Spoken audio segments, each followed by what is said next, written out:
বানাচ্ছি chicken leg piece fry. আপনারা এই রেসিপিটা বানিয়ে আমাকে কমেন্টে জানাবেন।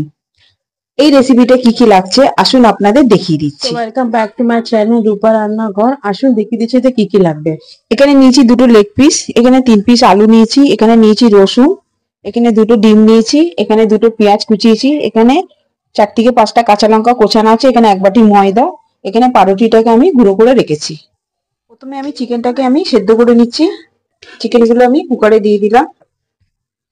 এখানে আমি 4টে সিটি দিয়ে দেবো।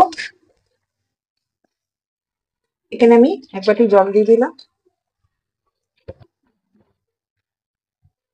চিকেনটা আলুটা আমার সেদ্ধ হয়ে গেছে, এটা ভালো করে আমি মেখে নিয়েছি।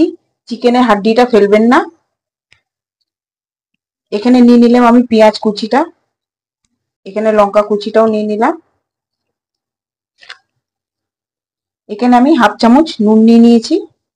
এখানে আমি সানরাইজ চিকেন মশলা ইউজ করছি, 1 চামচ নিয়ে নিলাম। এখানে আমি 1/2 চামচ গরম মশলা নিয়ে নিয়েছি। এবার এটাকে ভালো করে আমি মেখে নেব।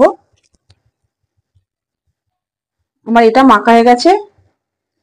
এবার আমি এটাকে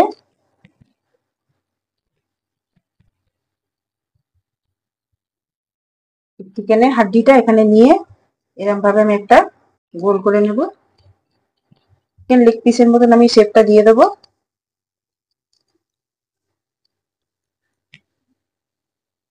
দেখুন আমি এইভাবে আপনারা শেপটা করে নেবেন।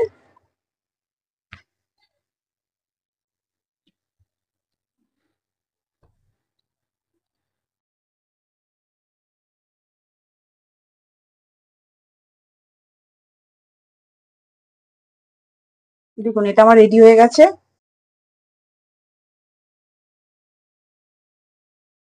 এগুলো সব আমি বানিয়ে নিয়েছি। এটা আমি কাটলেটের মতন করেছি, যেটা এক্সট্রা বেঁচে গেছে। এখানে আমি দুটো ডিমটা ফাটিয়ে নিলাম।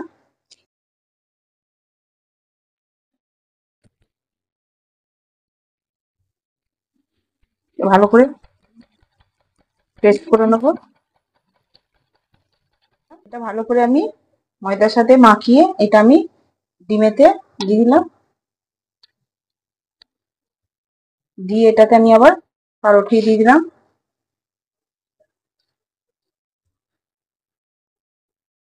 এটা ভালো করে পাউরুটির সাথে মিক্স করে নেবেন যাতে ভালো করে এটা লেগে যায়। ময়দার সাথে ভালো করে এটাকে আমি মাখিয়ে নিলাম। এটা মাখানো হয়ে গেলে এটা ডিমের মধ্যে আমি দিয়ে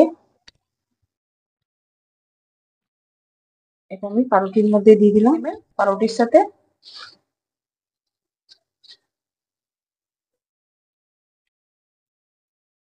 দেখুন দুটো আমার রেডি হয়ে গেছে। আমি এখানে গ্যাসটা জ্বালিয়ে নিচ্ছি, কড়াটা বসিয়ে দিলাম।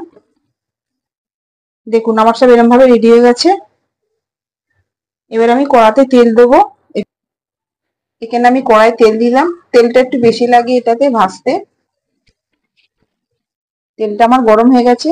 এখানে আমি আস্তে করে দিলাম। গ্যাসটা আমি আস্তে করে আস্তে আস্তে গুলো ভেজে নেব।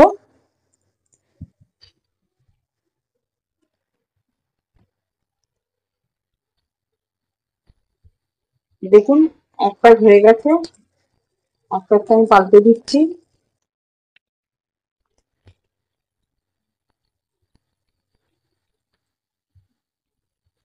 দেখুন কি সুন্দর কালারটা এসছে। এইভাবে সবকটা ভেজে নেব। দেখুন এটা আমার ভাজা ভাজা হয়ে গেছে। এবার এটাকে আমি নামিয়ে নিচ্ছি। দেখুন কত সুন্দর ক্রিস্পি হয়েছে। আপনারাও বাড়িতে রেসিপিটা ট্রাই করে দেখবেন। আমার ভিডিওটা যদি আপনাদের ভালো লাগে লাইক করবেন, শেয়ার করবেন, সাবস্ক্রাইব করুন। নেক্সট ভিডিওতে আবার দেখা হবে।